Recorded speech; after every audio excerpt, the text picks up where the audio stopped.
shalom.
Shalom, shalom. I'm Officer Judea, also known as Prince Yizzy. Shalom, I'm Officer Solomon, also known as Solomon the Benjamite. And we are One Nation Israelite School. And thank you for joining us for the Sabbath. We're going to get into this class in a little bit. You see the title? Edom. Downtown music on the beat.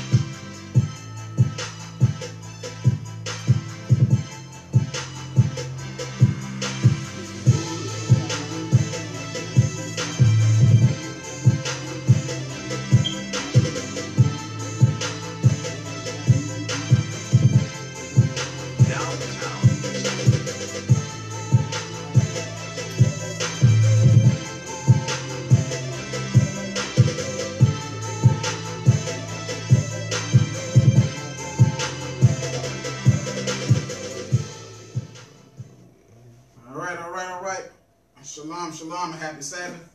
Shalom. I pray that you all made it through your week. You know, this week has been long for some of us. Oh, yeah. All right? And it's always that one man that can make the easy thing difficult and make a difficult thing damn near worth dying over. Oh, yeah. All right? We're going to deal with the nation of Edom today. F Edom. Oh. Alright. A lot of these current events y'all been seeing. Philando Castile, they not guilty. Another cop counted not guilty. They just killed a Northern Kingdom brother. I believe that was I know it was one that happened in Cali. I believe it's another one happened in New York.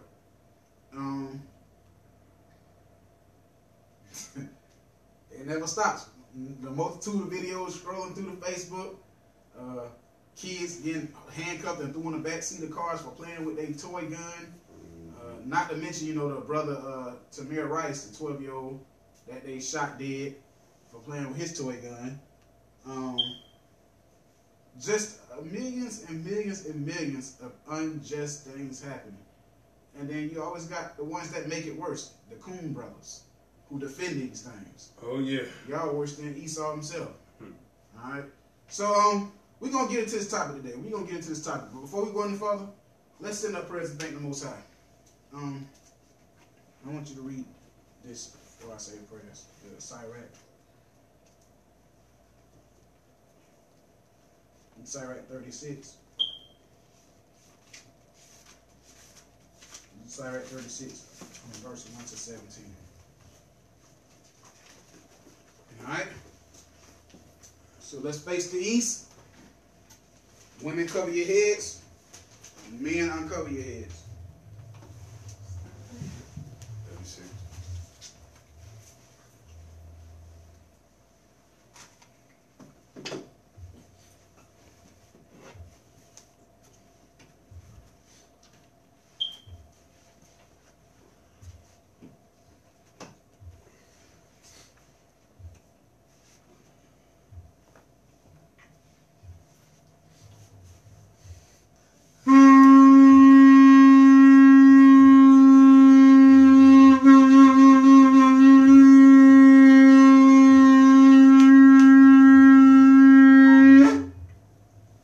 Have mercy upon us, O Lord God of all, and behold us, and send thy fear upon all the nations that seek not after thee.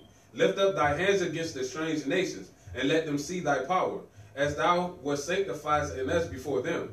So be thou magnified among them before us, and let them know thee, as we have known thee, that there is no God but only thou, O God. Show new signs and make other strange wonders. Glorify thy hand and thy right arm, that thou may set forth thy wondrous works. Raise up indignation and pour out wrath. Take away the adversary and destroy the enemy. Make the time short. Remember the covenant and let them declare the wonderful works. Let him that escapeth his be consumed by the rage of the fire, and let them perish that oppress the people.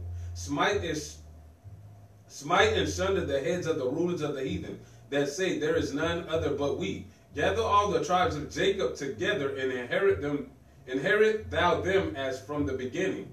O Lord, have mercy upon the people that is called by thy name, and upon Israel, whom thou hast named thy firstborn.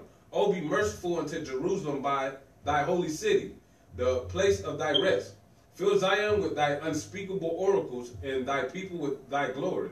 Give testimony unto those that thou hast possessed from the beginning, and rise up prophets that have been in thy name.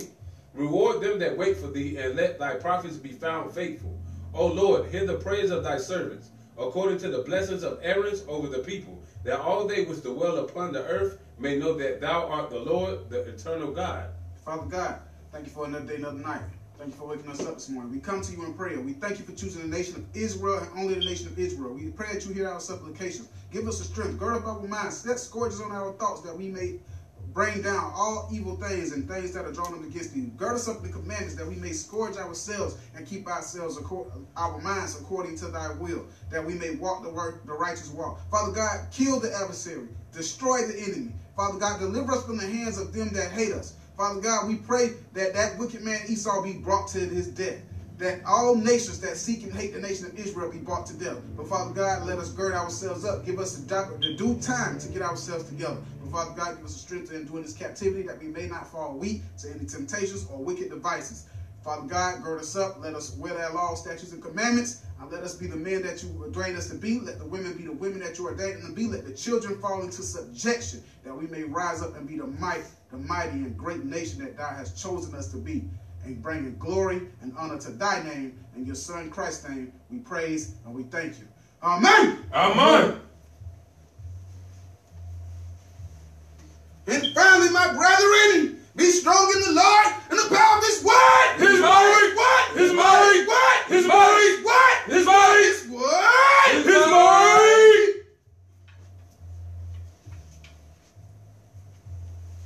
Yeah.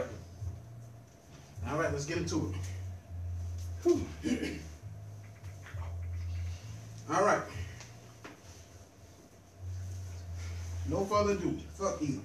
F Edom. Good job. All right. So now, I want to touch something real quick. I'm gonna ask y'all something. I just gotta ask this, and I hope I hear the right answers. Any of y'all like y'all jobs?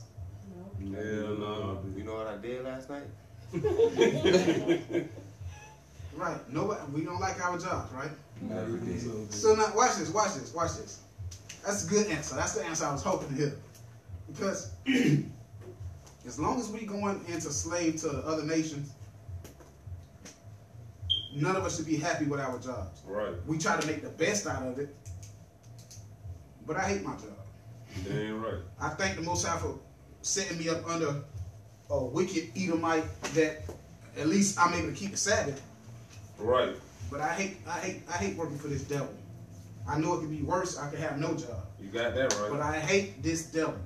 All right. So I'm gonna touch this before I get into the class. So first of all, let's get this. Let's go to 2 Thessalonians chapter 3 and verse 10. It's been a long week, so I figure I'll vent for a second before we get into the class. It's been a very long week. 2 Thessalonians chapter 3 and verse 10. For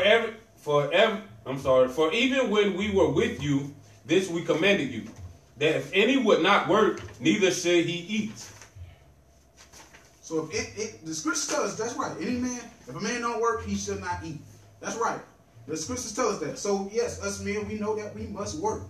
All right. Now, with that being said, who we work for makes it. Some jobs ain't hard. It's the people who are in the positions of the rulership that make it hard. Yeah. You know what I'm saying? Watch this. Let's go to Proverbs chapter 30. Proverbs 30. And let's start at verse 11. Proverbs chapter 30 and verse 11.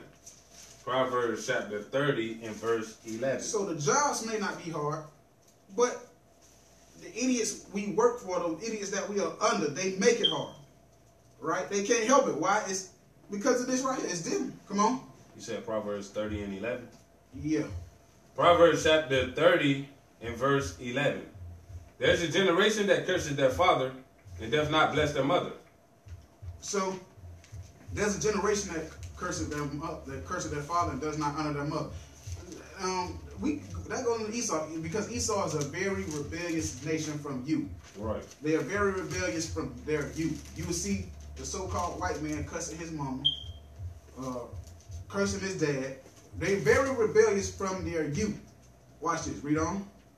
12. There is a generation that are pure in their own eyes. So they pure in their own eyes. They think they got it all figured out. They pure in their own eyes. They do no wrong. They so pure, right? They pure in their own eyes. Come on. And yet it's not washed from their filthiness. But they ain't washed from their own filthy ways. That's why you have a damn Edomite come to your job and make your life hell. He'll make your life hell. Because he ain't pure in it. He think he pure in his own eyes. He's never had order. He never had discipline. He never had structure. And all of a sudden he come to a job trying to make you have it. But he never had it himself. So he make your job live in hell. Because he think he's pure. He think he got it all figured out. But he ain't never been raised up in the house with order and discipline. Right. Now all of a sudden he cut your job and try to enforce it on you. That's why he make your job hell. That's why he make your job hell. Watch this. Give me Deuteronomy real quick. Let's go to Deuteronomy 24.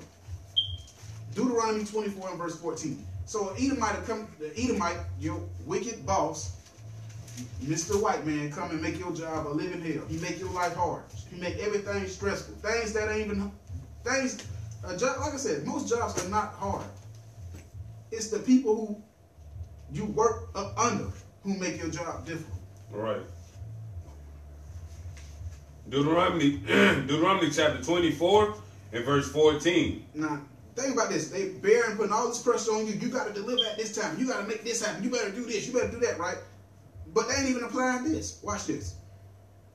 Thou shalt not oppress an hired servant that is poor. So the Bible says don't oppress a man. Just because we work for you, you don't supposed to oppress a man. You know what I'm saying? Don't make his job live in hell. Don't make the job stressful. Don't be a burden to the brother. Just because he work for you don't mean oppress the hell out of him. Make him feel like he don't want to come back.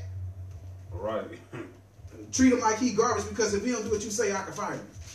He said don't oppress a man. Come on. That is poor and needy. That is poor and needy. Come on. Whether he be of thy brethren or of the strangers that are in thy land within thy gates. Come on. At his day thou shalt give him his hire. So, you know what that's saying? When a man go to work, when a man work for you, you're supposed to pay him the same day. Right. What they tell you, you got to wait a week or 2 weeks for your check. That's crazy. That's so you oppressing a man. What if I need that money tonight? Right. What if I work for you all day and I expect to eat tonight, but now you telling me I got to wait till next Friday to eat? Which is mad. The Bible say you while you stressing and harassing and oppressing us on these jobs, Esau, you supposed to be paying us day for day. It's an evil ass. Come on, that's it. No, that ain't it. It says, oh, that was 15, right? Yeah. All right. Neither shall the sun go down upon it, for he is poor, and setteth his heart upon it. Right. Lest he cry against thee unto the Lord, and it be sin unto thee. Right. Now watch this. Watch this. You read? How many of y'all have realized that Esau has y'all ain't noticed how Esau making the burden heavy now? He doubling the work. He expect you to do twice as much work, same amount of pay. Yeah. All these other things, right? Yeah. Dang, you told me I had this day off. Now you look, I got this day to work. Yeah. Or you cut my days off so I can't afford to pay my bills. Yeah. That's Esau. Watch this. But the workload don't change. More work. Your pay stay the same, but more work come. Esau is working out people to death. You know how hard it is for our people to get the Sabbath off now? Yeah. They doing the same thing they was doing us in Egypt. Likewise, why? Because this is the spiritual Egypt. Right. Watch this. Go to Exodus chapter 5 and start at verse 9. Last question, then we're gonna get into the class, because I'm ready to say fuck Esau. It's been well overdue. Try to be nice to him, but you can't be Exodus. nice to a devil. Exodus 5 and what? 5 and start at verse 9. Exodus chapter 5 and verse 9. Let there more work be laid upon the man. So this was happening. Moses was getting ready to tell them, "Hey man, you gotta let the Israelites go." And what happened was Pharaoh saw how fast that we were populating. So he said, let's put more workload on them. Therefore, they'll be too tired to do anything. Watch this. Read on. That they may labor therein, and let them not regard vain words. All right. So now let's jump to read verse 10 real quick. Verse 10, and the taskmasters of the people went out, and their officers, and they spake to the people, saying, Thus said Pharaoh, I will not give you straw. All right. Jump to verse 13. Verse 13, and the taskmasters hasted them, saying, Fulfill your works, your daily task as when there was straw. So now, read 15. Verse 14, and the officers of the children of Israel, which Pharaoh's taskmasters had set over them, were beaten, and demanded, Wherefore have ye not fulfilled your task in making brick both yesterday and today, as heretofore? Then the officers of the children of Israel came and cried unto Pharaoh, saying, Wherefore dealest thou thus with thy servants? You read? Yeah. There is no straw given unto thy servants, and they say to us, Make brick, and behold, thy servants are beaten, but the fault is in thy own people. So that's like Esau. He'll double and triple your work and then tell you, get it done, and act like it's your fault, but really he know that they know they're giving you way too much work for you to complete in a day's time. Right. But then they will literally put it on you and then force you and act as if it's your fault, it's not getting done. Right. So on this part he was saying make bricks with no straw.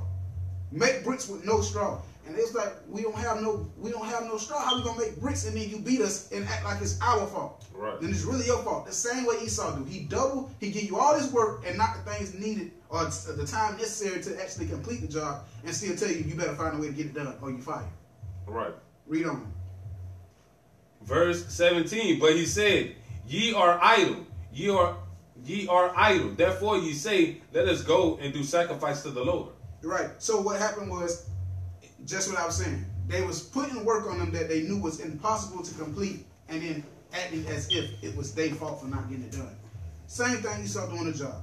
Watch this. Sirach 4 and 30. Last scripture.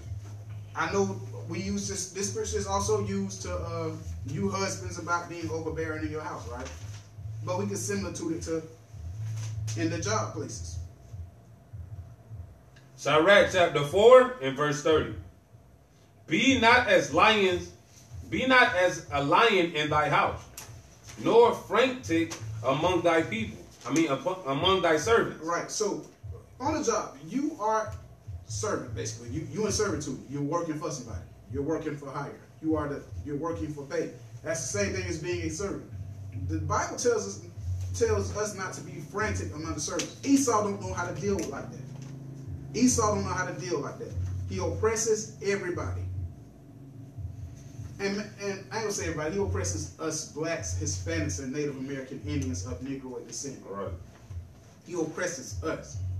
But as far as not being frantic, meaning don't overbearing, unable to talk to, like just no understanding whatsoever. It's hard to deal with this dude. That's how Esau is on these jobs. Overbearing. They make your job a living hell. Things that I have a stupid Edomite that I work for, and I'm like, dude, we've been doing this job for years. We know how to do it. We don't need you standing all over our back, breathing over our neck, making our jobs hard. Right. But he's stuck on stupid. It's his spirit. He loves to oppress us. Esau, you the damn devil. I want you to know that. Yes, you You're are. the damn devil, and I can't wait for that day. I can't wait for that day, because I'm going to make you wash my car in the rain, and you better keep it dry. All right?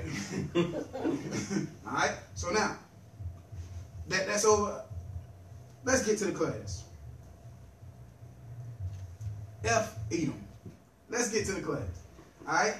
So, Edom, the so-called white man. Yes, sir. Let's get him on side hand. Let's get him on side hand real quick.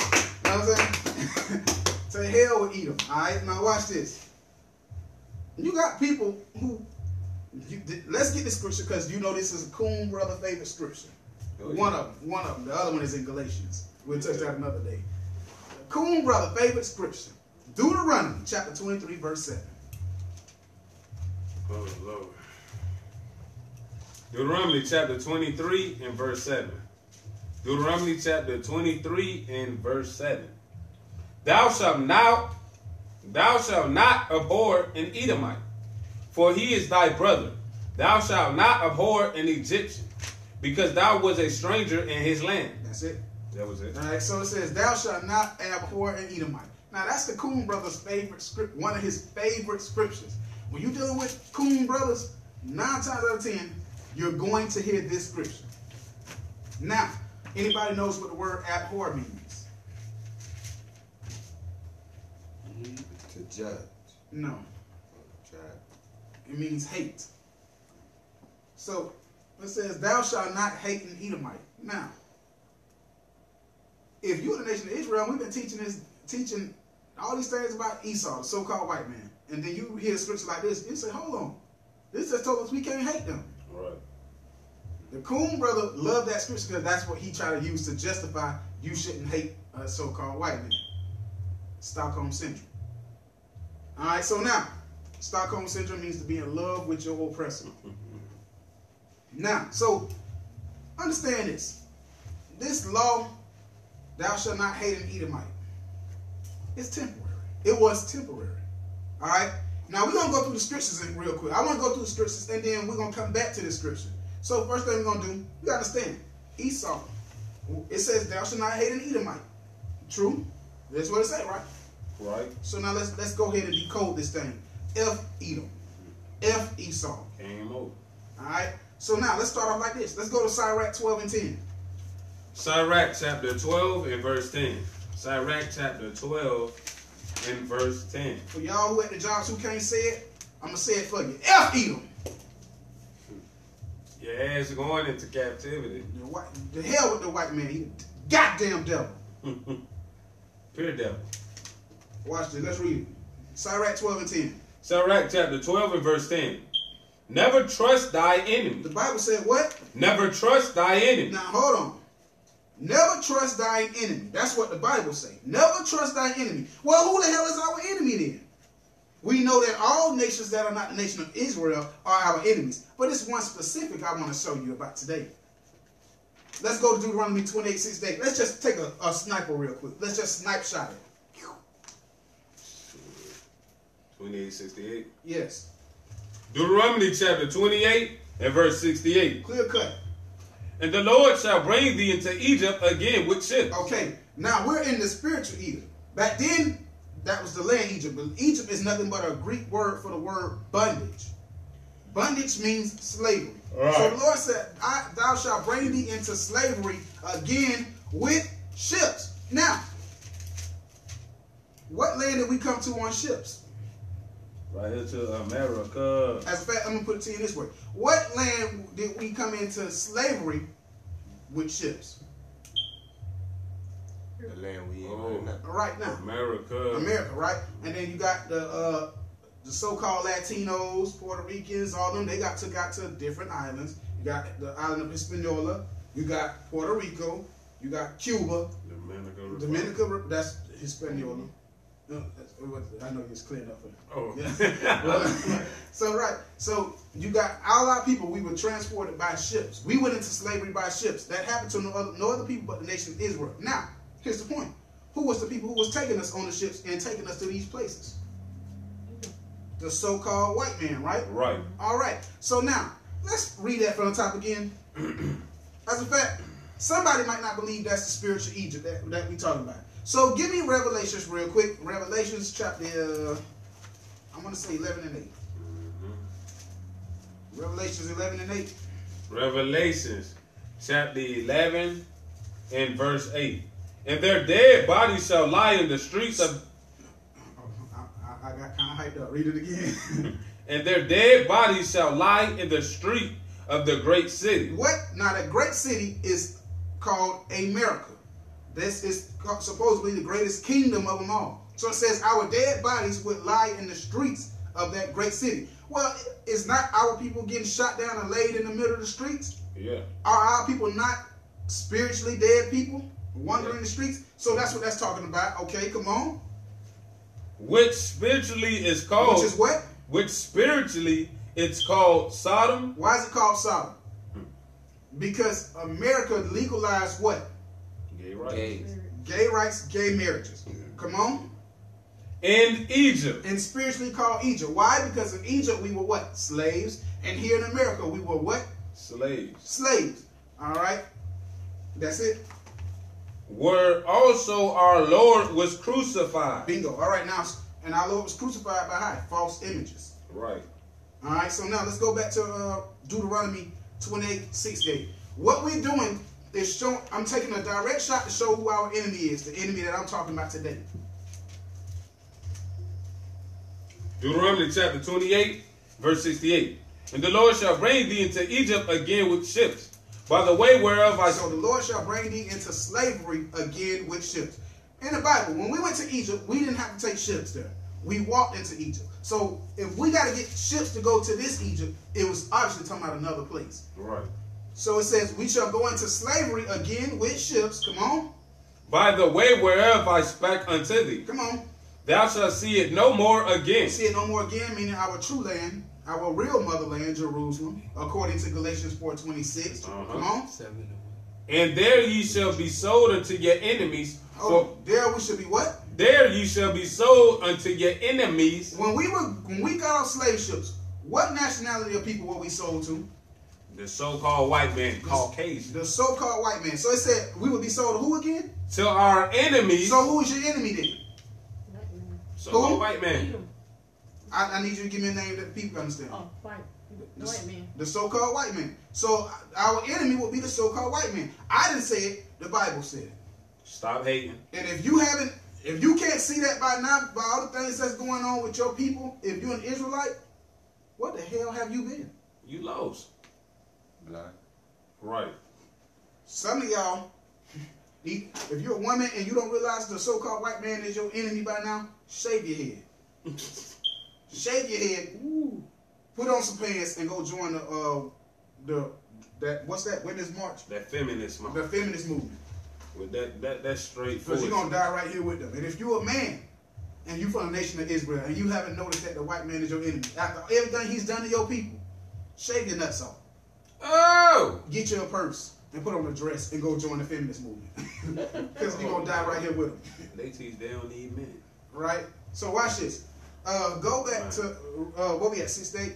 Right. It says, so you shall be sold to your enemies for what? For bond men For slave men and bond women. and slave women. So now, we all in here can agree that the people we were sold to for slave men and slave women was the so-called white man, right? Yeah.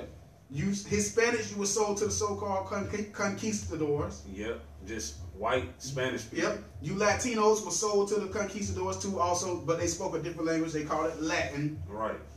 You were sold to the Latins. That's why they call you Latino. Right. Just mean white, man. That's all it means. That's why they call you Latino. You Puerto Ricans, they stole all your goods. That's why they call you Puerto Rican and put you in the land where they call it really meaning port of riches. Ain't that something? If you're Dominican, that's a two-word Latin play meaning faithful dog. You a Haitian means you a child of hell. Ain't that something? You African American, I mean you two white men. Ain't that something? All right, so now let's go back to Sirach 12 and 10. So with all that being said, we can single-handedly, with just Deuteronomy 28, run down most of the atrocious things that these people have done to us. It would make it obviously clear to you that these people are what? Your enemies. Right. What did the Bible say again? Sirach 12 and 10. Never trust thy enemy. Never trust thy enemy. Come on. For like as iron rusteth, so is his wickedness. Hold on. Okay, yeah. As iron rusteth, so is his wickedness. That's saying, if you got a bicycle, right? Yup. It's going to eventually rust, right? Yeah. No matter, you can wipe it off every single day, but eventually it's going to rust. He's saying, so is your enemy's wickedness. So is the white man's wickedness. Just like iron rusted, so is his wickedness. Meaning, you can't wipe off his wickedness. No matter how good or cool he act, he still got wickedness that lies deep down within him. All right? So now, watch this. Let's go back to Deuteronomy 23 and 7. Because now we done found out who the enemy is. Somebody's still cleaving hold to this verse. And we're gonna kill it today. They hold that verse like a baby to his mother's chest. I know some to it. I know some people don't like it. They running from this. We can tell because they running from it. But it ain't go. At the end of the day, it ain't gonna matter. Esau is the so-called white man is our enemy, and we gonna touch this today. Read that one more time. Thou shalt not abhor an Edomite, for he is thy brother. Thou shalt not abhor an Egyptian, because thou wast a stranger in his land. All right. So now, once again, Sirach 12 and 10 said, "Never trust thine enemy." Let's go to Genesis 25 and 21. Genesis 25 and 21. Genesis chapter 25 and verse 21. So we know that all nations are our enemies that are outside of the nation of Israel. We know that all of them are our enemies. But we pointing out this specific enemy today for a reason. Watch this. Genesis chapter 25 and give me verse 21. And then we're going to jump to 23. Genesis chapter 25 and verse 21. And Isaac entreated the Lord for his wife, because she was barren. And the Lord was entreated of him. And Rebekah, his wife, conceived. Right, so he asked the Most High to open her womb that she may be able to bear him a child. And she conceived. Jump down to verse 23. Verse 23. And the Lord said unto her, 2 nations are in thy womb, and 2 manner of people shall be separate from thy bowels. And the one people shall be stronger than the other people, and the elder shall serve the younger. 24. 24. And when her days to be delivered were fulfilled, behold, there were twins in her womb. And the first came out red all over, like a hairy garment, and I called his name Esau. So I went here for a reason. Because right now what we're doing is still pinpointing the enemy. We still pinpointing the enemy. So the first one came out red all over. The red people on the earth is Esau. I don't know how the hell people coming up with this Arab junk. The red person on the earth is Esau. Arab is he's like a brownish color. Listen, me and this brother was walking yesterday to do a little shopping. We seen some Arab. They was dark as crap. We thought they was Levites at first, but they was Arabs. Right. Esau is the red man. Ain't no way in hell for years you be calling this man a redneck, and then all of a sudden now he ain't red no more. That don't even make sense. He came out red and hairy like a garment. Only our people ain't. Nah, some say it's Puerto Rican. Hey man, listen. Oh, I've been rebuking I was out rebuking an Edomite, and you can see him getting redder and redder as we throwing the scriptures at him. Looking like a tomato. And it was hairy as all could be. Now watch this. And somebody, it's the Puerto Ricans. Well, hell, why the hell Puerto Ricans ain't the ones doing all the advertisements for shaving? Right. Alright? So watch this. There's no... I'm gonna leave it alone. Let's move on.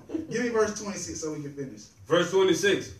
And after that came his brother out, and his hand took hold on Esau's heel. His name was called Jacob. And Isaac was 70 years old when she buried them. Alright, now jump over to verse 30. Verse 30. And Esau said to Jacob, feed me, I pray thee, with that same red pottage, for I am faint. Therefore was his name called Edom. So Edom means red. Edom means red. Blatant contradiction. Edom means red. Okay, so watch this. So now when we read that, who is Edom? Well, we just read Esau's name was changed to Edom, but let's go get the lineage of Esau real quick. Watch this. Let's go to Genesis chapter 36. We're going to start at verse 1. Genesis chapter 36 and verse 1. Genesis chapter 36 and verse 1. Excuse me. Now these are the generations of Esau, who is Edom. Esau took... Read that again. Now these are the generations of Esau, who is Edom. Esau, who is Edom. Come on. Let's jump down to verse 9. Verse 9. And these are the generations of Esau, the father of the Edomites in Mount Seir. In Mount Seir, right? Now watch this. Mount Seir is just a mountain. They Right. come from the mountainous places. Right. They come from the mountainous places. That's why we call them Caucasians. They came from the mountain of the Caucasus Mountains. Right. That's we read in Obadiah what that they dwell in the cliffs of the rocks, Right. meaning they come from the mountains. All right. So now watch this. What verse was that? That was verse 9. Jump down to verse 12. Verse 12. And Timnah was concubine to Eliphaz, Esau's son, and she bare to Eliphaz Amalek. These were the sons of Adahah, Esau's wife. All right. So now we get Esau, also known as Edom. His son Eliphaz was married, and they bare a child by the name of Amalek. So now, I want you to keep this in perspective. Remember, we're dealing with the fact that people say you're not supposed to hate Edom right now. So I'm painting up the picture of who our enemy is, because the Bible said, trust not thy enemy. But now here's a flip side. The Most High said, I hate Esau. Then he gives you the generations, the people that come from him. And he names, so if you got Esau's son, then you have Amalek, the grandson. All in all, I hate him. What does the Most High basically tell you? I hate all of them. He said, I hate all of them. The generations. Bingo. Right. I hate them all. I hate the generations of them. I hate anything that come from Esau. I hate them all. I hate him. I hate his son, and I hate his grandson. I'm only gonna hate more and more as they come. What verse that says it? What? That he hate Esau? Give me Romans 9 and 13. Romans chapter 9 and verse 13. Romans chapter 9 and verse 13. Romans chapter 9 and verse 13. Now remember that name Amalek, because we finna touch that after this scripture too. As it is written, Jacob have I loved, Jacob is the Israelites. He said, Jacob have I loved, but Esau have I hated. but Esau have I hated. So Most High telling you, if I hate Esau, Most High has never been the one. If he don't like the leader of the nation, he didn't like the whole nation. Right, you come from the leader of the Right. nation. That don't make no He sense. said, if you the progenitor of the nation and I hate you, I hate everything that come up out of you. Right. Watch this. So now, let's see how the Most High felt about Amalek or Edom. Watch this. Now, remember I just told you the Most High hates. Some people can say I'm just assuming that he hates all of them. Well, let's see. Because we know he hates Esau. He hated his son. Then he hated Amalek. So let's see how the Most High really feels about them. Feels about them then. Does it just stop with that generation? Let's find out. Let's go to Exodus 17 and verse 16.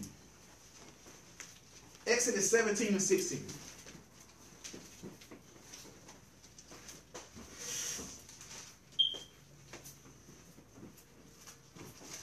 Exodus chapter 17 and verse 16. This is the thing that the Lord hath commanded. So this is Exodus 17 and 16. I'm sorry. Exodus chapter 17 and verse 16. For he said, because the Lord hath sworn that the Lord will have war with Amalek from generation to generation. You keep calling him Amalek. His name is Amalek. I'm going to keep doing it because it's how it look.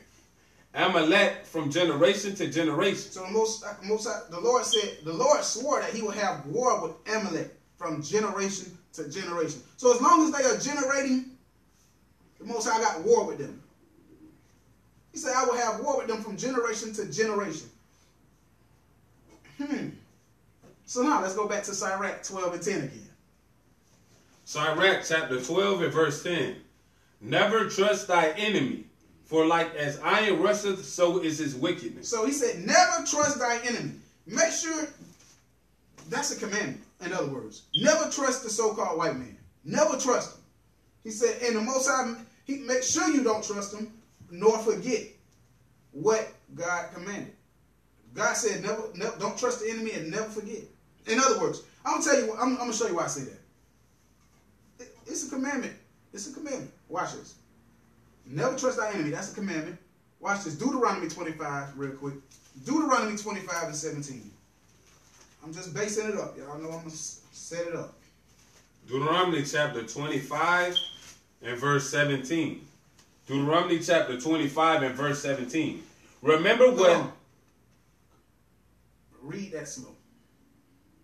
Deuteronomy chapter 25 and verse 17. Remember what Amalek did unto thee by the way. Okay. What part of that is letting you know it's a commandment? What was the key word in there? Remember.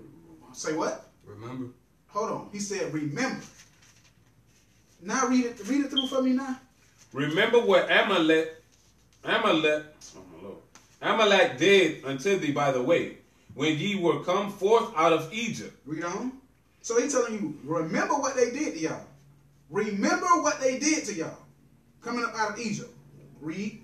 How he met thee by the way, and smote the hindermost of thee, even all that were feeble behind thee, when thou wast faint and weary, and he feared not God. So it says, remember what he did to y'all. When y'all was coming up out of Egypt, because we had a nice walk. We was on the journey. We was running. We was running through this ocean, the sea that was split, all of that. Amalek, which is Edom, the sons of Esau, he waited and he killed our weak and tired ones. And did it with no fear of God, right? Verse 19. Verse 19. Therefore it shall be, when the Lord thy God hath given thee rest from all thy enemies round about, in the land which the Lord thy God giveth thee for inheritance, to possess it, that thou shalt blot out the remembrance of Amalek from under heaven, that thou shalt not forget it. That is a commandment. Once again, he reminded you what? Don't forget. Don't forget what they did to y'all. And matter of fact, once I give y'all rest and tell you the land, kill all of them. I want all their names out of remembrance. Destroy them. Well, guess what? The key word was don't forget. So now when you read that, how can you not hate somebody and then you commanded not to forget the things they did to you? Right. You commanded to not forget what they did. Then he said, when you get the chance, put them all out. Kill them. Utterly destroy all of them. How could you not do that without hatred in you? Right. Because when you go to destroy your nation, you killing babies. Everything. Children. Everything. The dogs. You don't care. You killing everything, right? How can you do that if you tell me, I still got love for him, though? Look at the baby. The baby right. Innocent. The Most High said, don't forget what them devils did. You know some wicked brothers. Look how she loved. Right. As a fact, I'm going to show you just how serious the Most High was about this part right here. He says, that thou shalt blot out the remembrance of Amalek from under heaven, thou shalt not forget. Let me show you how serious he was about that. It was what king, watch this, it's a king that was, the Most High turned his face against a king for not following that order. Watch. Go to 1 Samuel 15, 1 through 3. 1 Samuel 15. Now remember that name Amalek, because the Most High told him, he told us to what? Go blot their name out. Let's see what happened to this king for not listening to that order. Excuse me. When the time was right. I'm going to start at 1, then jump to 3. Give me 1 through 3. All right. 1 Samuel chapter 15 and verse 1. Samuel also said unto Saul, the Lord sent me to anoint thee to be king over his people, over Israel. Now therefore hearken thou unto the voice of the words of the Lord. Thus said the Lord of hosts, I remember that which Amalek did to Israel. So the Most High said, I remember what they did to y'all. Come on. How he laid wait for him in the way when he came up from Egypt. Now go and smite Amalek. He said, go and smite Amalek, meaning go kill them. And utterly destroy all that they have. And destroy everything they have. And spare them not. Don't spare the dog. Don't spare the woman. Don't spare the child. But slay both man and woman, infant and suckling, ox and sheep, camel and ass. So the Most High said, slay everything. Don't play with them. From the one that's still sucking on the breast to the one that's crawling around saying goo goo gaga. Slay them all. Don't spare none of them. Step on his head. And tell me what his brain looked like. Watch this. Now, let's see what happened to this king for not obeying that order. Now, I'm showing you just how serious the Most High was. Now, hold on. We don't supposed to be hating him, though. This was an order from the Most High. Give me 1 Samuel 28 and start at verse 15. 1 Samuel chapter 28 and verse 15.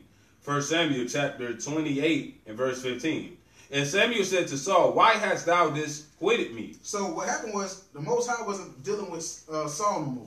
So Saul needed an answer because he was panicking. What's going on? So he done went to a lady that do witchcraft to pull up the prophet Samuel from his grave to get an answer. So that's like, man, Samuel like, man, what you bothering me for, man? Why you done disquieted me? Meaning, why you pull me up from the dead? I'm sleeping. What you bothering me for? Come on.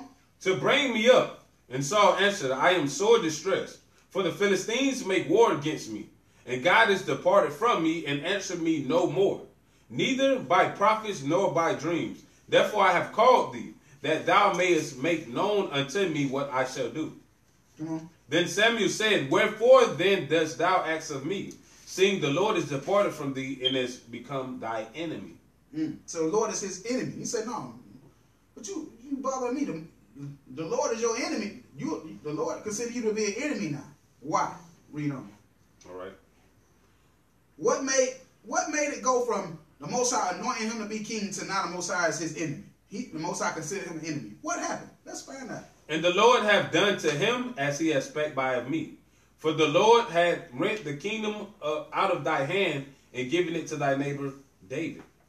Because thou obeyest not the voice of the Lord, nor executed his fierce wrath upon Amalek.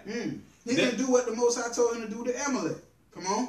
Therefore hath the Lord done this thing unto thee this day. Verse 19. Moreover, the Lord will also deliver Israel with thee into the hand of the Philistines. And tomorrow shalt thou and thy sons be with me. And the Lord also shall deliver the host of Israel into the hand of the Philistines. So he's saying that, hey, because you didn't execute that fierce wrath that the Most High said about going over there and killing everything, anything that's with Amalek, everything about him, and because you didn't do that, the Most High is against you now. And because you pulled me up out of the grave, the Exodus, tomorrow you're going to be dead too. You said, you and your sons, all y'all going to be dead tomorrow. Y'all going to be with me in the grave. Boy, you should have listened. Right. So now, how are you not supposed to hate a damn Esau or the Edomite or the so-called white man with orders of that magnitude of destruction? Must be a different understanding. All right, so we read about the attack of them. We read about Esau attacking us coming out of Egypt. Let's read somewhere else. Let's go to Psalms 137. Psalms 137, we're going to read verse 7. Psalms chapter 137 and verse 7. Psalms chapter 137 and verse 7. Remember, O Lord, the children... That's another commandment. What? It said, remember, O Lord. Come on. The children of Edom, in the day of Jerusalem. In the day of Jerusalem. That's in the day of our destruction. Come on. Who said, rise it, rise it. Raise it, raise it. Raise it, raise it. Now, it's not talking about raise up something. That's a different spelling. The R-A-S-E means destroy it. So in the day of Jerusalem, he said, remember Edom. So it's letting you know, this nation of people came up against us. They helped the Babylonians destroy our land. Saying, raise it, meaning destroy it, destroy it. Come on. Even to the foundation thereof. Read on. O daughter of Babylon, who art thou to be destroyed? So, O daughter of Babylon, who art thou to be destroyed? So now it's telling you, the daughter of Babylon, which is America, KKK, or America, and also, who else is the daughter of Babylon? Esau, Edom. He's saying they are to be what? To be destroyed. Come on. Happy shall he be that rewardeth thee as thou hast served us. So it says, happy shall we be, or happy shall he be, when we basically return. We're going to give you the same thing you gave to us, except double. The same destruction that you brought to us, we're going to bring it back to you in double fold. Same way you destroyed our land and destroyed our people and killed the weak amongst us, we're going to destroy the strong and the mighty against y'all and destroy our land. We're going to reward you for the same thing you reward us. And here's the proof of it. Read verse 9. Verse 9. Happy shall he be that taketh and dasheth thy little ones against the stone. So we're going to take their babies and dash their babies against the stone, and we're going to be happy doing it. Blah, blah. We're going to be throwing their babies against stones just like they did to you so-called Latinos in the day of your destruction. When they finally sacked, just like they did to the so-called Native Indians when they sacked America. And they throw their babies against the stones. Just like they did to some of us so-called Negroes, children, when we went into slavery. Cutting the stomach open and snatching the baby out and throwing them against stones. And feeding them the gators. We're going to do the same things to them. We're going to do the same things. So how can you do that if you're not supposed to hate them? You have to have some magnitude of hate to pull off a thing like that. Right? You got to have some form of hate to pull off a destruction of that type of magnitude to these people. So, now, just as we read about them, just as we read about them killing, destroying, planting mischief against us from various captivities, I did all that to show y'all it's still going on today. It's never stopped. It's still happening because they are our enemies and have been our enemies from the beginning.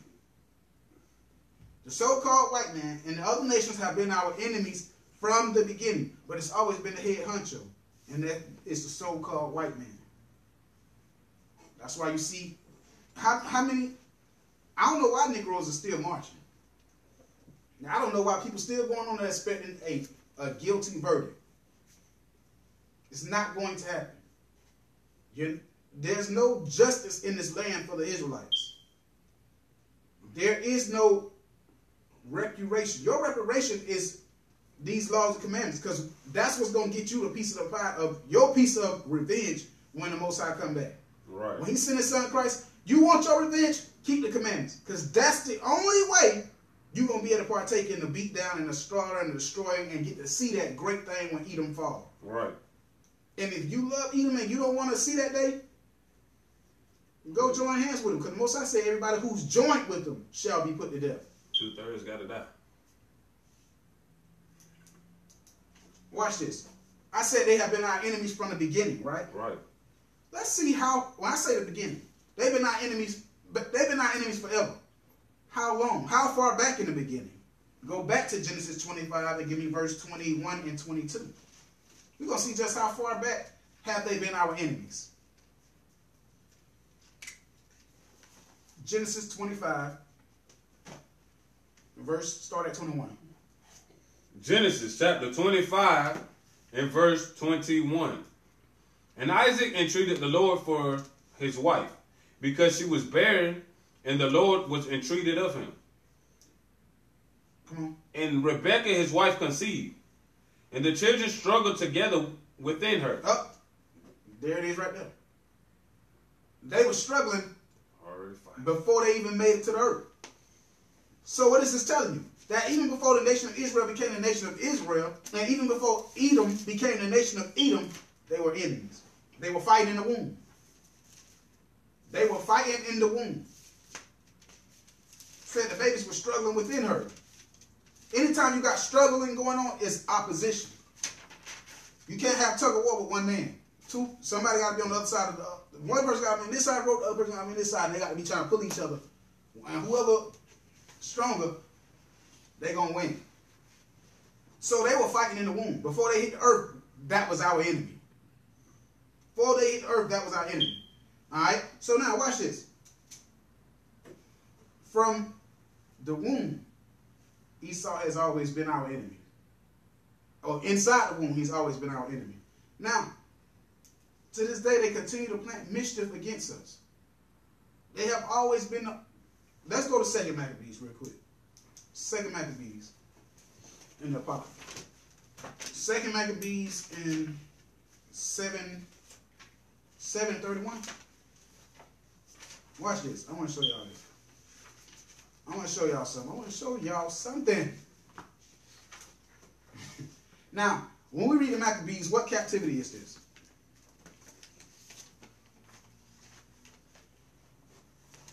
So, the Greek. The Greek captivity. Right. Who was the Greeks? Esau. Esau. Right. The so-called white man once again. Watch this. Chapter 7, verse 31. 2 Maccabees chapter 7 and verse 31. And thou that hast been the author of all mischief. So Esau has always been the author of all mischief against whom? Against the Hebrews. Against the Hebrews. So what is an author? The author is a writer. The author is the creator. He's been the creator of all mischief against the children of Israel from the beginning. Everything that wicked has happened to us, the white man is somewhere behind it.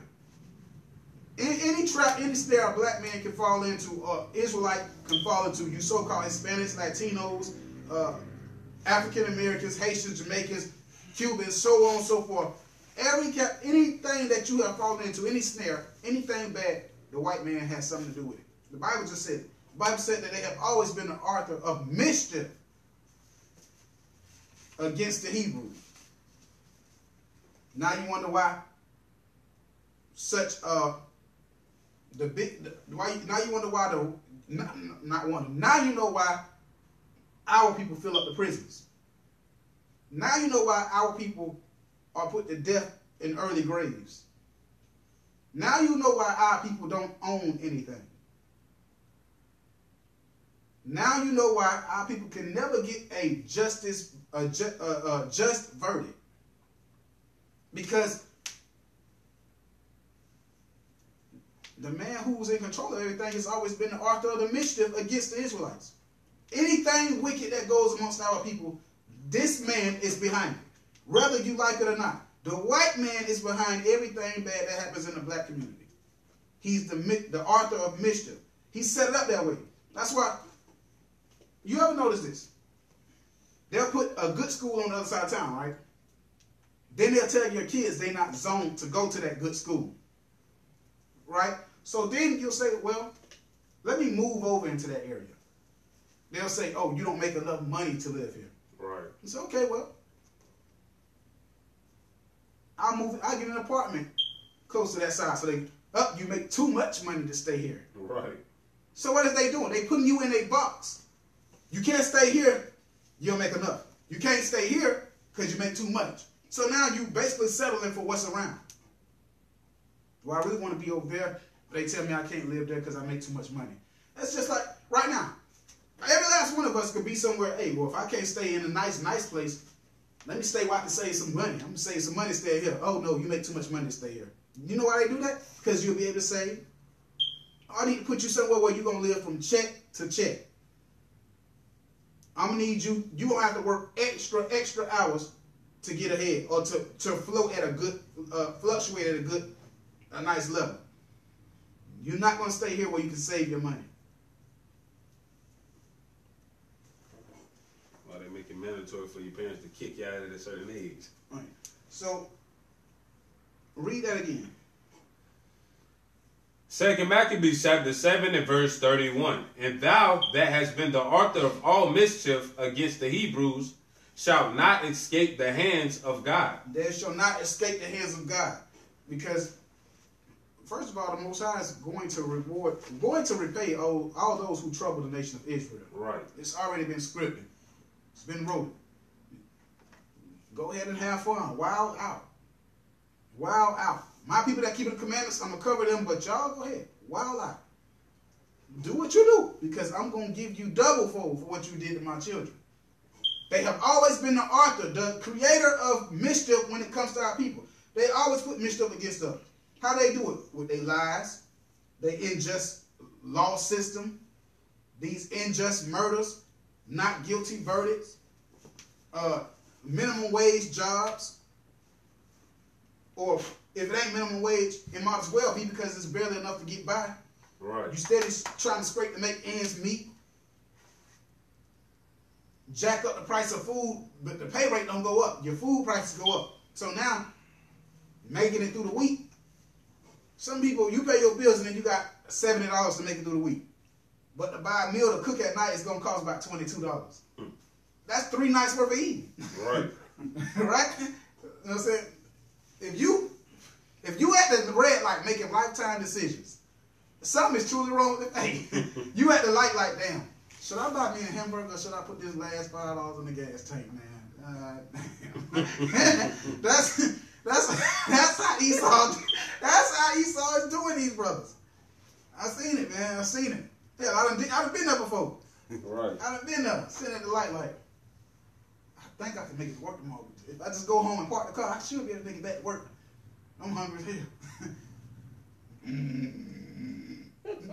You better get back in that car and eat that apple you've been eating on since lunch.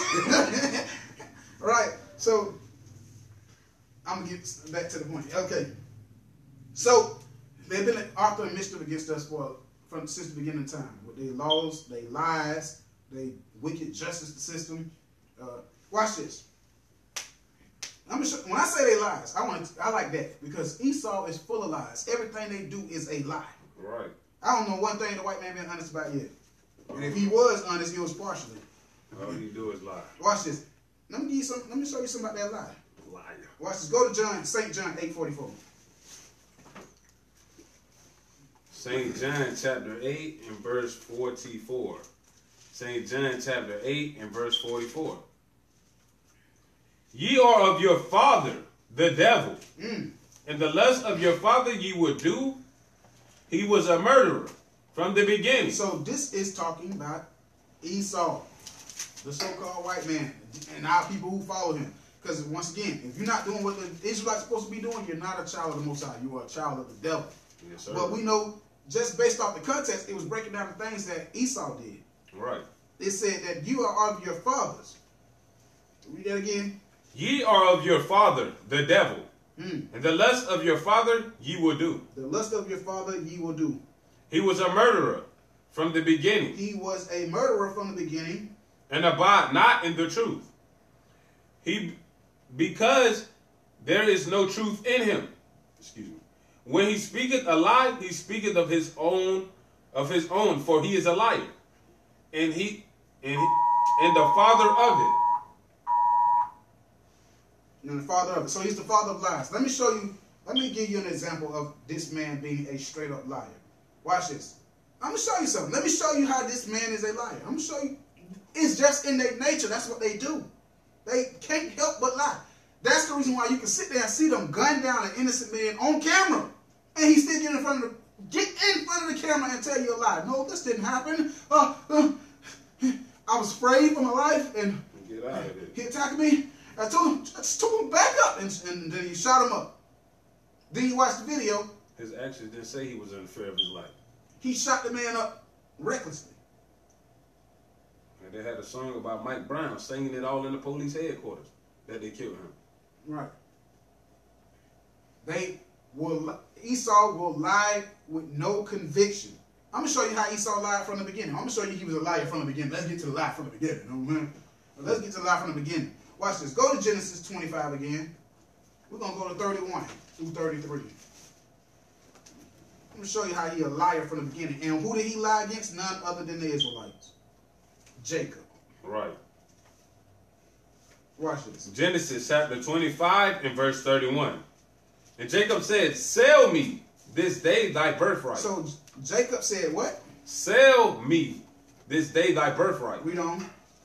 And Esau said, behold, I am at the point to die. And what profit shall this birthright do to me? Come on. And Jacob said, swear to me this day. And he sware unto him, and he sold his birthright unto Jacob. So he sold his birthright unto Jacob, right? You're right. We heard this, right? Yeah. All right, so now, jump over to Genesis 27 and verse 36. Genesis chapter 27 and verse 36. So now what happens is Jacob just received the blessings of the firstborn. Jacob don't receive the blessings of the firstborn. Because remember, Esau was the eldest brother. But he sold his birthrights.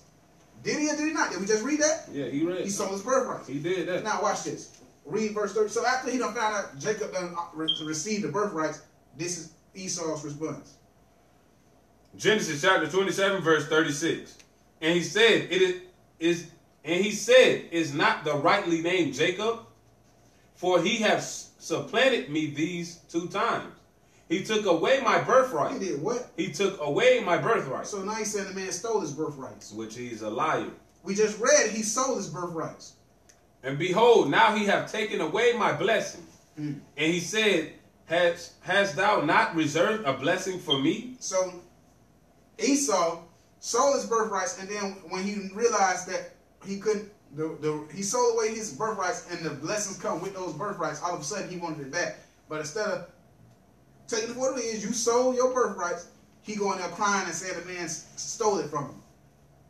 And then check this out. If you ever ask an Edomite in today's society, be like, who is Jacob? Somebody who stole Esau's birthright? Cut it out. They still lie today. They don't change. Right. So now that we see that he's a liar and a murderer from the beginning, Right. watch this.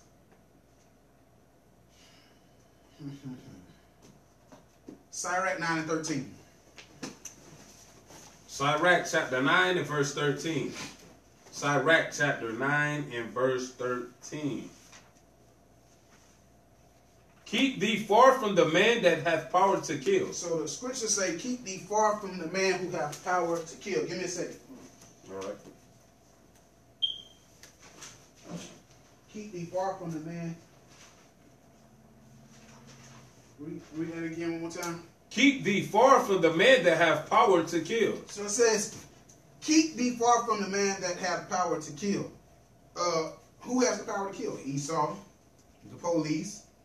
The police has the right. When it says the power to kill, that man, he can kill you and walk scotch-free. Right, get away with it. Esau was a killer from the beginning. He was a killer from the beginning. So it says, keep thee far from the man that hath the power to kill. Watch this. Remember, that wicked justice system is the way that they can kill you. Right. Why? Because what happens? I say they walk away scotch-free, right? Yeah. Get Zechariah real quick. Zechariah 11 and 5.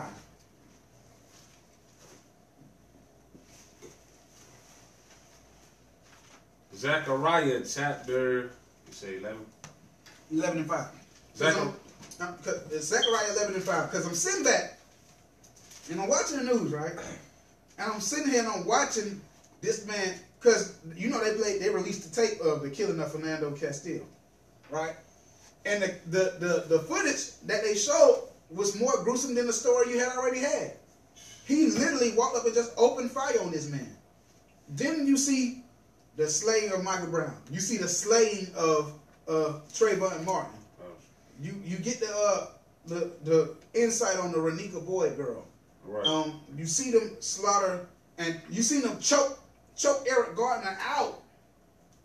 They just choked out another Latino. Then they shoot a man up there in California, and then they shot and killed another man down here in New York. And beat a dude and fractured his skull. Right. So you'll see all these unjust murders. I mean, senseless murders. Murders for no reason. And then our people over and over again, we got to leave it in the hands of the justice system. And then what you see his mom on there, thank you, Minnesota. Thank you, Minnesota, for killing my son, and he loved this city. When y'all gonna get it through your heads? Marching and stuff ain't gonna get it done. It ain't. You keep putting your hope and putting your faith in the people who never brought you here to be people. All right. They never once considered you to be a people. Right. You still wrote down in the books to be 3/5 of a human. And the word hue means color. Just to ask him, come back in. The word hue means color, but you have a human. What sense does that make? Y'all better start looking at words, man. Educate yourself. Stop believing everything a lie that Esau had told you. Right. So when you seeing all these unjust murders and all these things going down, the Bible said in Sirach, keep thee far from the man who have the power to kill. I'm going to show you why they have the power to kill. Because you never get justice behind the killings that they do to our people. Right. You will never get it. How you going to get justice, especially when the system dirty? Right. You can never have peace if the system dirty. You can never get justice if the system was not invented for you. Right. Watch this. He got the power to kill? How? Give me this verse, Zechariah 11:5. Zechariah chapter 11 and verse 5. Whose oppressors slay them. Whose oppressors slay them. Our oppressors is the so-called white man. They're the ones that's oppressing us. They're the ones that's keeping us down. They're the ones that are doing everything in their wicked inventions to prevent us from rising as a nation. Come on. And hold themselves not guilty. So the possessors, whose oppressors or possessors slay them, meaning kill us, and they do what? Hold themselves not guilty. How many times is it going to take for you to see the white man, a white officer go up and kill your son, your children, your cousin, your brother, your uncle, your auntie, whoever, and then go into the courtroom and then walk back out smiling because they said not guilty? Is that not happening to our people? Every day.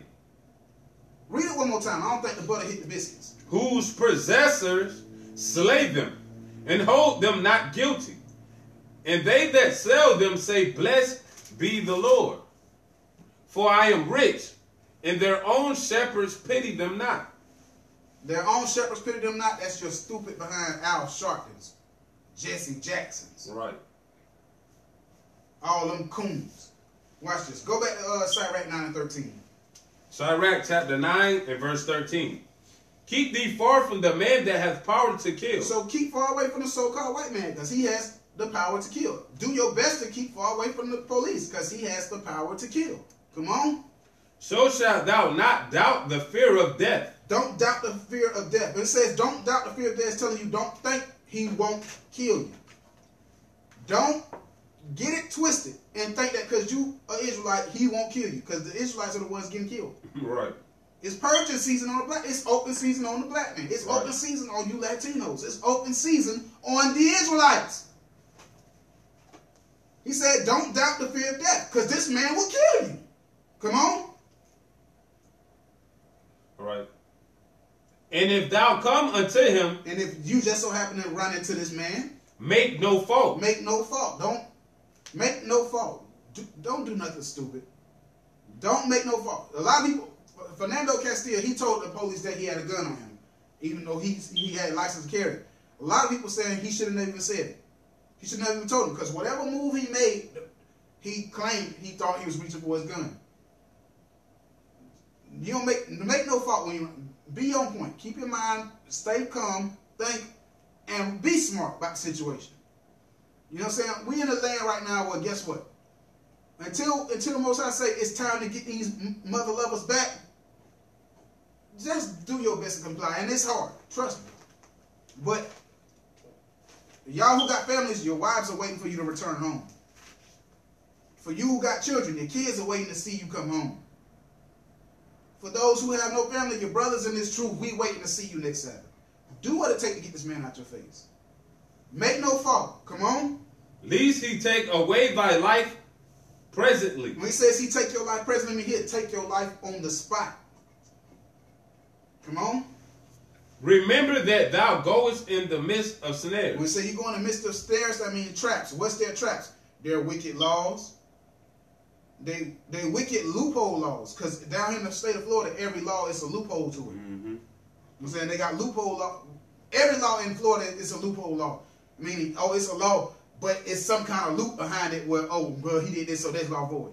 Right. It's loophole laws in Florida. I want y'all to know that. You know what I'm saying? Why? Because Esau know that he break the laws daily. So guess what? Remember, he said he wiser than Daniel. The white man is never going to make a situation or create something that he can't find a way to weasel himself out. Right. So it's a loophole behind all laws. All right. So he got his wicked laws. His lies, because that's a trap. His police officers, that's a trap. His loopholes in the laws, that's a trap. His unjust system, all of that politics, all that foolishness, that's all snares. Read on. And that thou walkest upon the battlements of the city. It said the battlements of the city means the war zones.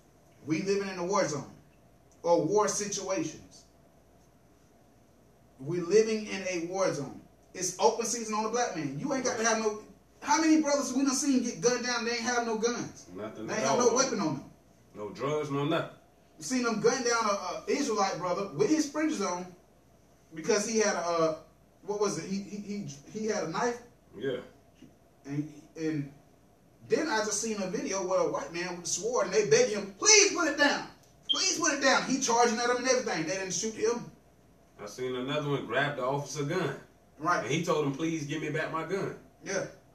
You saw the one where they tap on the fat white woman? I was like, yeah, but she's charging at them with knives, chasing around the car. He politely grabbed her from the back and laid her on the ground. Right. I was like, sack on the play, lost the 10 yards. But I'm just, right. But had that been a black person, pop, pop, pop, pop, pop, pop, pop, pop, pop, pop, pop, pop, pop, pop. Right. Let's say he accidentally shot somebody 7 times. How you accidentally shoot a man 7 times? Did you not happen to take your finger off the trigger? Come on with them. That's silliness, man. We walking in the war zone. We are the enemies. There's a war on your life. When I say we're in the war zone, this is how simple our people are. Esau haven't forgot that you still his enemy. Right. The white man don't forget that you his enemy. It's our people who keep forgetting that they our enemies. You Israelites, y'all brothers is bugged out. I'm telling you right now, as long as you keep walking around here trying to make everybody your brother, your friend, and fail to accept the fact that these are your enemies, you're going to forever keep getting gunned down. You're going to be in this captivity forever because you ain't going to never accept keeping the commandments. Accepting the word for what it is. Some of you are supposed to be Israelites right now and you're married to a white man. The moment you find out you was an Israelite, you're going to say, bye, nigga. You're supposed to leave that cracker. Some of them get pregnant by him. You bring them little devils into the world and think they come into the truth. No. Leave that little cracker with his cracker daddy and get yourself together. Leave them devils behind.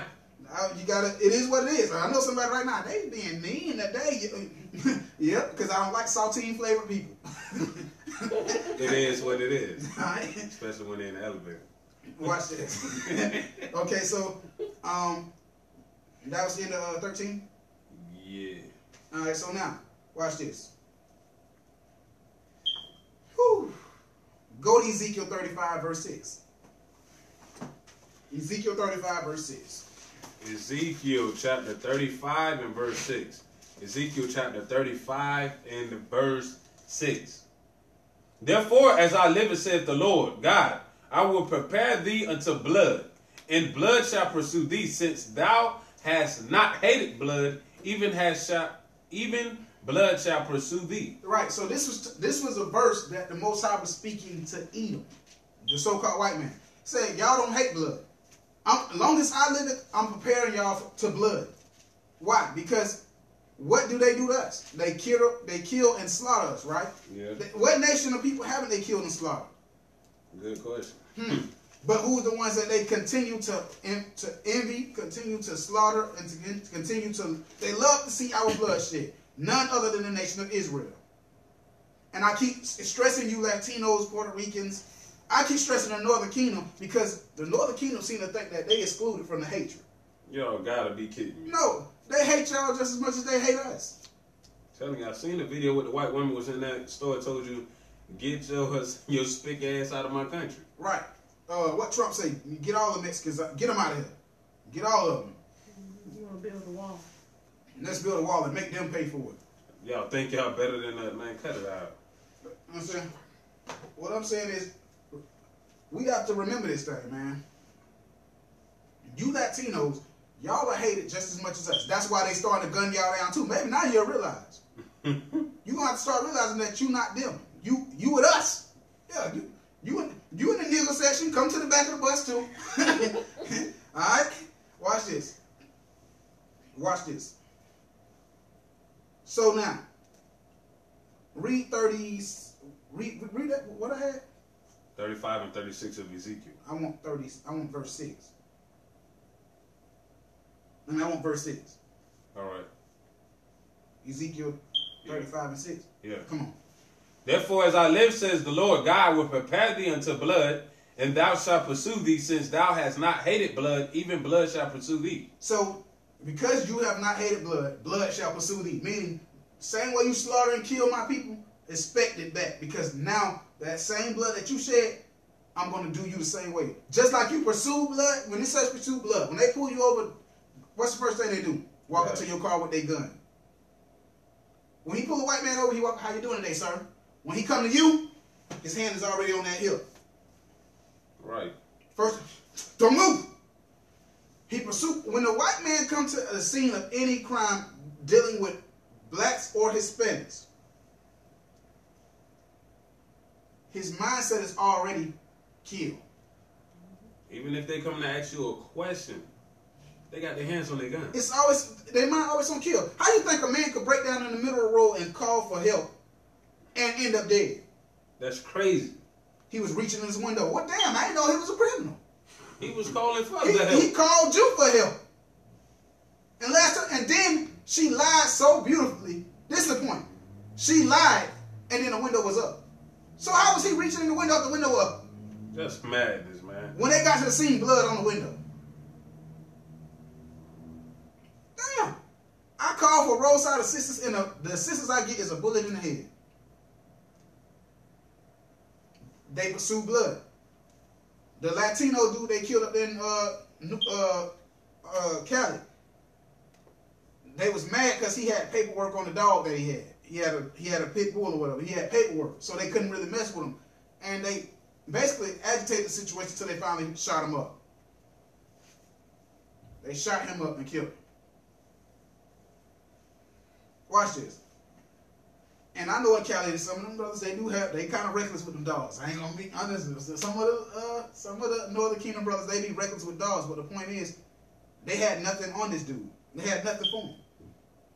Now, if you're raising a dog, and it's a guard dog, if somebody getting close up on you, the dog gonna do what it's supposed to do. It's raised to be a guard dog. But my dog is contained. He on a leash. He on a chain. What you shooting me for? Right. When y'all bring out y'all K9s, y'all let the K9s bite the crap out of us. Right.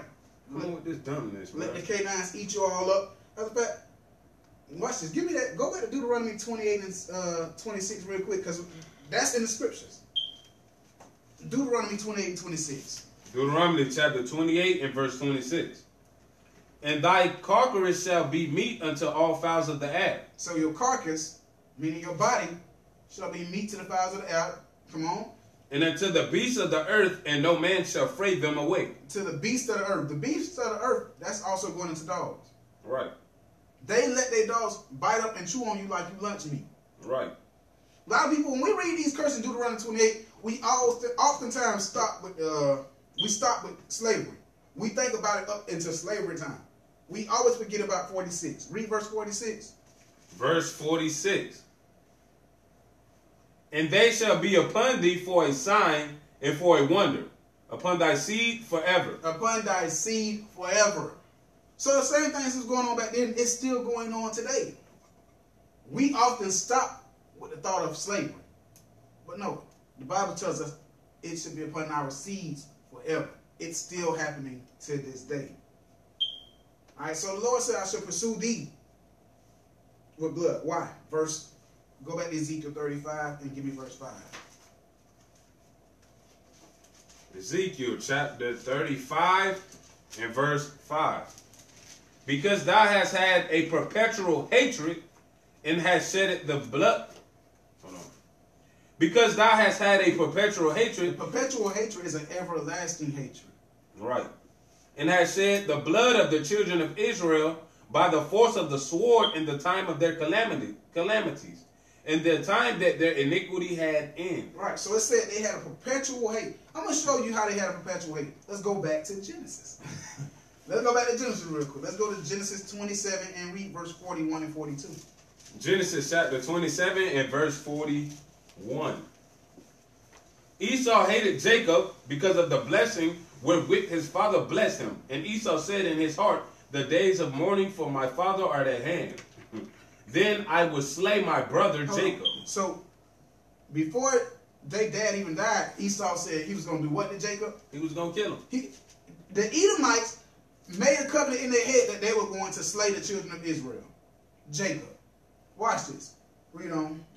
And these words of Esau, her elder son were told to Rebekah. So it was told to their mother, Jacob and Esau's mother. She was told that Esau made a plan to kill his brother. Come on. And she sent and called Jacob her younger son and said unto him, behold, thy brother Esau, as touching thee, doth comfort himself, pursuing to kill thee. Right. Now that covers the brother part back in Deuteronomy 23 and 7. Why I said that he was our brother. It's, Genesis 27, 41 and 42. So that covers the brother part. Because Esau was Jacob's brother. You know what I'm saying? So Rebecca told her son, hey, listen, how many of y'all parents, if you so-called Negro, you've heard this before. Listen, when you go out there, be careful in these streets. Because you already got one strike. You're a black man. Right. If you ain't heard that, you might need to check your lineage. Right? But it's telling you straight up, be careful out there. When you out there in the streets, you need to be careful because you one strike, you already a black man. Meaning they already need to they looking for a reason to kill you. Right. You being black is good enough. That's their perfect reason. They just want to put you in the system. Right. Bad. Right. So the reason I say that's an example of perpetual hate because that was way back before Jacob even had the 12 sons that made the 12 tribes of Israel. Esau said, I'm going to kill my brother. Now we fast forward thousands of years later. Are they to this day still killing us? Yeah. That's a perpetual hate. Watch this. So now, let's go back to Deuteronomy 23 and 7.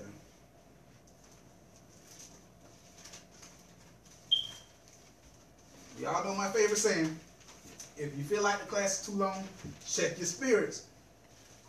Because we was in the world, we could watch Ghetto Booty and all the hood movies and hell, hang out and drink and smoke out all night long.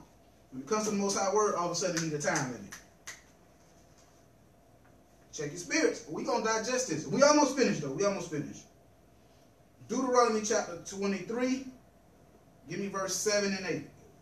Deuteronomy chapter 23 and verse 7. Thou shalt not abhor an Edomite. So thou shalt not hate an Edomite. Now, once again, we reading all the stuff that they do to us. Everything. How can you not hate them?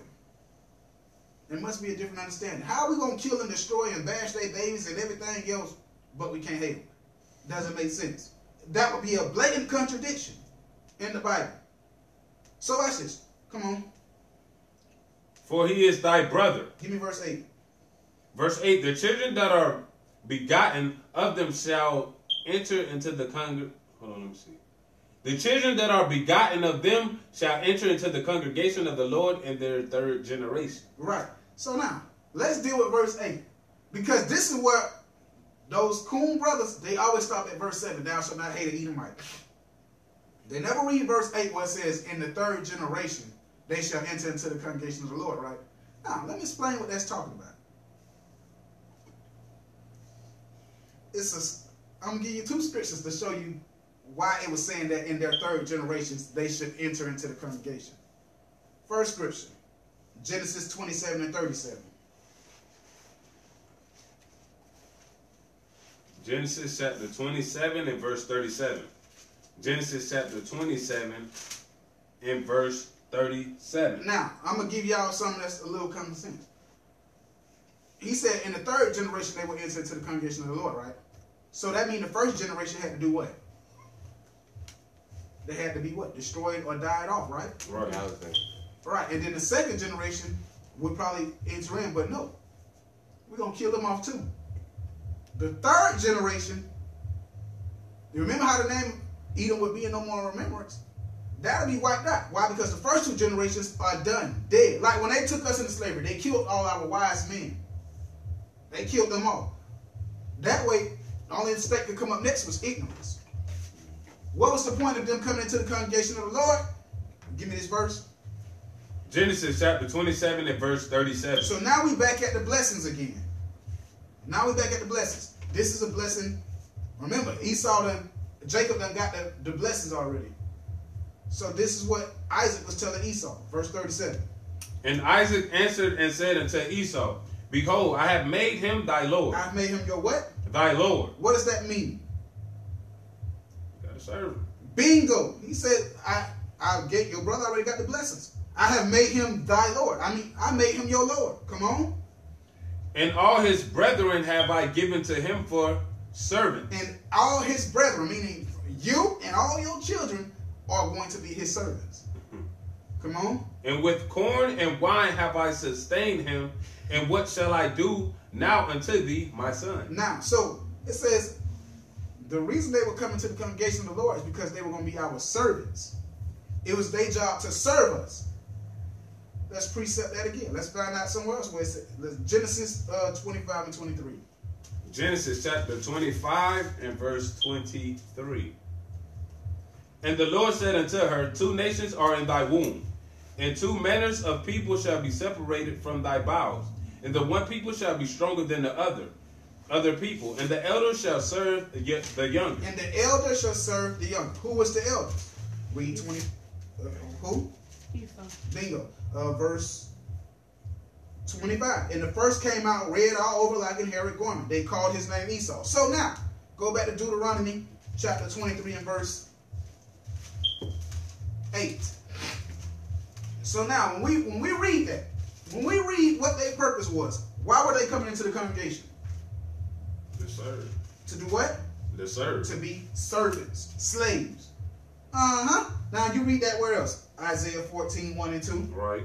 Now, jump now. So now that we've knocked out verse 8, showing what that's talking about them coming to the congregation of the Lord, let's see why that changed. Let's see why this law of Deuteronomy 23 and 7 no longer stands. Read Deuteronomy 23 and 7, and we're going to close this thing out when we break this thing down. Thou shalt not abhor an Edomite. Thou shalt not hate an Edomite, For he is thy brother. for he is thy brother. Thou shalt not abhor an Egyptian. Do not abhor an Egyptian. Because thou was a stranger in his land. So do not hate an Edomite and do not hate an Egyptian. Don't hate an Edomite because he is thy brother.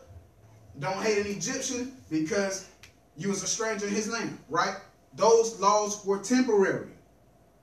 I'm going to show you they broke the covenant. We're going to do this and we're going to be finished. So now watch this. Watch this. Let's go back to 1 Samuel 15 and verse 1 through 3. We're going to break down. Let's break it down. All right. So thou shalt not hate an Edomite, nor shalt thou hate an Egyptian. Let's break this thing down. Let's see what this is talking about now. 1 Samuel chapter 15 and verse 1. Samuel also said unto Saul, The Lord sent me to anoint thee to be king over the people, over Israel. Now therefore hearken thou unto the voice of the words of the Lord. So listen to the words of the Lord. Come on. Thus saith the Lord of hosts, I remember that which Amalek did to Israel. Now, who is Amalek again? Edom. Bingo. The children of Edom. Edomites. Come on. The so-called white men. Come on. How he laid wait for him in the way when he came up from Egypt. Now go and smite Amalek and utterly destroy all that they have. Right. And spare them not. but slay both man and woman, infant and suckling, oxen, sheep, camel, and ass. So the Most High said, go kill everything in Amalek. Now, hold on. God, we don't supposed to abhor no damn Edomite. We don't supposed to hate them Edomites. So I don't know what you're talking about going to kill Amalek. He said, do this. Hearken to my word. Go do it. So bingo. Kill them all. Kill them all. Now watch this. Give me Amos chapter 1 verse 9. Amos chapter 1 verse 9. We breaking down the do not abhor an Edomite verse. Part of this class. We at the very end. Amos 1 and 9. Amos chapter 1 and verse 9. Amos chapter 1 and verse 9. Thus saith the Lord, for 3 transgressions of Tyrus, and for 4 I will not turn away the punishment thereof. So he said, I'm not turning away the punishment of the so-called Africans or the Egyptians. Because they deliver up the whole captivity to Edom. Because they delivered us into the hands of Edom. And remembered not the brotherly covenant. They did what? Remembered not the brotherly covenant. Edom remembered not the brotherly covenant. Watch this. But I will send a fire on the wall of Tyrus, which shall devour the place thereof. The palace. The palace thereof. So that's talking about Egyptians and Hamites. He said, I'm going to send a fire upon them and it's going to destroy their places. Come on.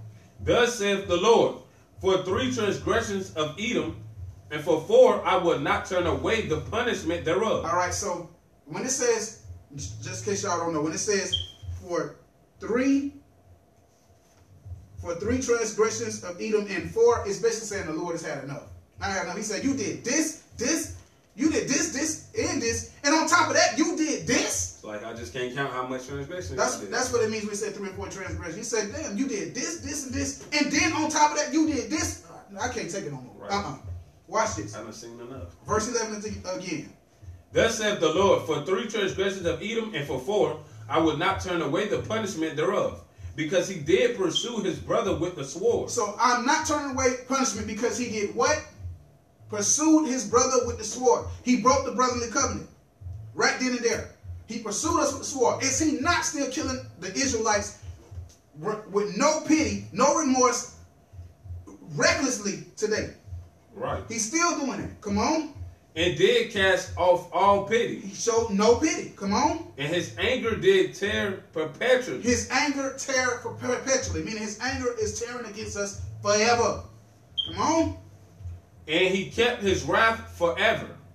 And he kept his wrath forever. But I will send a fire upon Teman, Edomite, which shall devour the places of Bozrah. Bozrah is the capital land of Edom. All right? Now, so we just read that Edom broke the brotherly covenant. And because of that, the Most High is going to devour them and the Egyptians, because the Egyptians sold us off to them. Right. Watch this. Now, let's go to Joel 3:19. Joel chapter 3 and verse 19. Egypt shall be a desolation, and Edom shall be a desolate wilderness, for the violence against the children of Judah, because they have shed innocent blood in their land. They have shed innocent blood in their land. What was we at? Amos 1 and... No, Joel 3:19? Yeah. Read that one more time. Joel chapter 3 and verse 19. Egypt shall be a desolation. So it says Egypt shall be a desolation. It says Egypt shall be destroyed. Come on. And Edom shall be a desolate wilderness. And Edom shall be a desolate, destroyed wilderness. Come on. For the violence against the children of Judah. For their violence against the children of Judah. Because they have shed innocent blood in their land. Are they still, they're shedding our innocent blood in their land. Right. The Most High is telling you, for this, the reasons why this Deuteronomy 23 is no longer in void. It no longer stands. Now, the only thing Deuteronomy 23:7 is really telling you is wait. Don't go out and try to execute the judgment by yourself. Right. Wait on me. So it says, they shed the innocent blood in their land. They shed our innocent blood in their land. Watch this. So what's going to happen? Give me Obadiah, verse 10. Obadiah, verse 10. We almost finished. Give me a minute. Give me a minute. I'll read it. Obadiah, verse 10. For thy violence against thy brother Jacob, shame shall cover thee, and thou shalt be cut off forever. So it's telling you, Esau, the so-called white man, is going to be cut off forever. Why? For their violence against the Israelites. You so-called blacks, Hispanics, Latinos, and Native American Indians of Negroid descent. For the way that they done you, the way that they're doing our people, they're going to be cut off forever. Watch this. Malachi chapter 1, verse 3 and 4. What was Obadiah? Obadiah verse 10. What chapter? It ain't no chapters. It's just Obadiah 10. You said 1 and 3? Malachi chapter 1, verse 3 and 4. Malachi chapter 1 and verse 3. And I hated Esau. So the Most High just gave you straight up, I hate Esau. Come on. And laid his mountains and his heritage waste for the dragons of the wilderness. Waste for the dragons of the wilderness. If something is, where's the wasteland of the dragons? In the mountains. Come on. Whereas Edom saith, we are impoverished, but we will return and build the desolate places. That's what they said when they were in the mountains. They said, we're impoverished, meaning we've been destroyed, but we're going to return and build the desolate places. Meaning we're going to return and build that destroyed place. This was after Septimius with the Roman Empire's butt. Come on. Thus saith the Lord of hosts, they shall build. They will build. Come on. But I will throw down. But I will throw down. And so the Most High said, I'm going to throw y'all down. Come on. And they shall call them the border of wickedness. They shall call them the border of wickedness. We shall call them the border of wickedness. The world will see that Edom is the border of wickedness. Come on. And the people against whom the Lord hath indignation forever. Indignation means anger. So the Lord said he has anger against the so-called white man Esau or Edom forever. It's beautiful. Watch this. Now, when the Most High say, this is the ultimate scripture right here. This is the last scripture we finna hit. The ultimate cut. Hopefully by now y'all understand the breakdown of Deuteronomy 23 and 7. We went to, they cast off no pity. We went to the Joel 3 and 19. We went to Amos to show that they broke the brotherly covenant. Now, this is how you know that the Most High wants you to wait on him to make the move. You supposed to hate them because you're going to have to. You better hate them. I'm going to tell you straight up. You better hate them. But be as what is it? Serpent thing? Smart as a serpent. Be smart as a serpent. But humble as a dove. But humble as a dove. Serpents wait for the right time to bite. Yeah, they do. A serpent wait for the right time to strike. That's why you see it sitting back. He even gets still on you. Real still. As soon as you make one false move, wow! He'll do the mannequin challenge on you, and then BAM! I'm talking about as soon as you turn your head like this, your eyes a little bit like this. Remember, they strike in 1 second. Right. So, give me Ezekiel 25. Ezekiel 25, verse 12. So now, this is the last scripture of the day, and this is going to show you that. Yeah, I'm gonna show you how the Most High gonna. This is how the Most High gonna pay them back. So tell me if you gotta hate them because the Most High gonna put a spirit on you to hate them anyways. Watch. Ezekiel chapter 25 and verse 12. Thus said the Lord God, because that Edom. Listen to the way it wrote. Because. So this is cause and effect. This is cause and effect, showing the brotherly covenant is done away with. Cause and effect. It stopped being a brotherly covenant when he became your enemy. Right. Which was from the beginning, but we don't hate him without cause. It's things that he did that caused us to hate him. So listen to how it's worded again. Read it slow. Thus saith the Lord God, because, come on. Because that Edom have dealt against the house of Judah by taking vengeance and hath greatly offended and revenge himself upon them. Verse 13. 13. Therefore, thus saith the Lord God, I will also stretch out my hand upon Edom. All right, so verse 12 was the cause. Because Edom did this, here's the effect. Verse 13 again. Verse 13. Therefore, thus saith the Lord God, I will also stretch out my hand upon Edom, and will cut off man and beast from it, and I will make it desolate, make it desolate, Make it destroyed. Come on. from Teman, and they of Dedan shall fall by the sword. Verse 14. And I will lay my vengeance upon Edom by the hand of my people Israel. Hold on. Who's gonna get the Most High's vengeance against Edom? Israel. The children of Israel. Right. Come on. Of my people Israel, and they shall do in Edom according to my anger, and according to my fury, and they shall know my vengeance, saith the Lord God. So the Most High just let you know, y'all gonna fulfill his anger. You gonna go out and do the acts of his anger. Those who said that Christ was gonna come back and kill them all, and we weren't gonna get none, they lied. Most High just said, y'all gonna go out and y'all gonna do it. I'm gonna put my spirit on you, and you gonna fulfill my anger. Meaning you gonna give me joy from the torture you gonna bring to them. Our kill count might be not as much as Christ, but we're gonna get some. Yo, we get some. We're gonna get some. Oh, we gonna get some. Believe that. No, you want some, come get some. I want the one that put something in grocery. Right. Right. Right. I want the one who keep taking the taxes out of my check. I want the one who at the job making my job hard. I'm just gonna be honest with you. I want all you ugly motherfuckers. But I can't argue with that. I can't argue with that. If I could spread it around like peanut butter on a jelly sandwich, I spread it around. But somebody gonna wash this car in the rain and it better not get wet. Well, I'm gonna make you dodge bricks and some quicksand. See if you can dodge this brick. All right. So yes, moral of the class.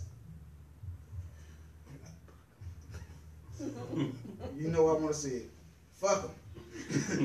And what they did, the way they do us, ain't no way in hell I can sit here and tell y'all not supposed to hate them. The Bible tells you to hate them. The Bible told us what? Pray for their destruction. Israelites, get on board. Get on board. If you happy with what you getting around here, get ready to die here. Because Esau has been oppressing us forever. Right. Give me Matthew 26.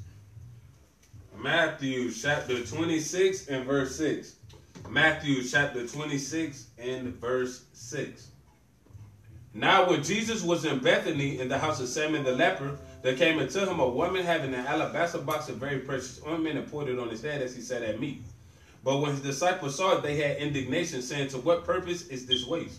For this ointment might have been sold for much and given to the poor. When Jesus understood it, he said unto them, why trouble ye the woman? For she hath brought a good work upon me. For you have the poor always with you, but me you have not always. For in that she hath poured this ointment on my body, she did it for my burial. Verily I say unto you, wheresoever this gospel shall be preached in the whole world, there also this that this woman hath done be told for a memorial of her. So, we are commanded by the Most High God and Christ to bring out what this woman did for him, preparing him for his burial. Alright? Showing you women are important to this truth too. You're more than just fringe makers, bread bakers, bed witches, and pretty baby makers. Alright? Right. So with that, I say shalom. All glory to the Father. Glory to the Father. Brothers, but it's no recess. Hang around, brothers. Shalom. Pull it, but it's on recess. Shalom. A bunch of flies don't like it, but I don't digress. Gonna keep bringing truth, no matter how much you detest. All you talk about is women. Everything you think is rich has got nerve to talk about all our condition. But everything you do is wicked. You say you want a better life. A better life for you is being fitted. You say your kid's gonna have plenty bread, but tell me how you gonna get it. No, I cannot visit. No, can't be around you. No, we cannot kick it. No, I